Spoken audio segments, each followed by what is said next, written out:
lamdam masigi puwari ga sagol no laklaba ningol sakawbugi thorom ngasi lamdam masida paksana pangthoknari masan masi obasingna mawung opasinga punna satlen saminaba amasung angamba khudol got pinabana thorom masigi mapung saktam oiri.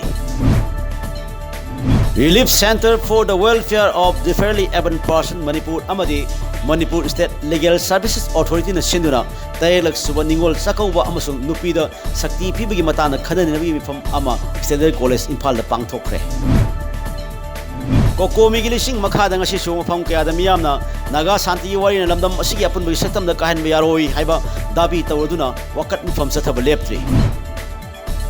Manipur ki naga taba tongan tawama district singa ngarang numidang naga santi waroisin athuwa matamna waroisin proknaba isogi mafam da maira katuna thonibagi thoram paksana pangthoknakre.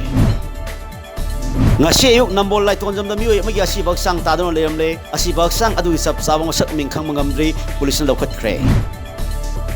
Ngarang numidang sagomon tera pukhom amlerekta Diwali bambula thab da soibagi yum amamaina sakre todok adu lupa lak kya gi amang ata thokre.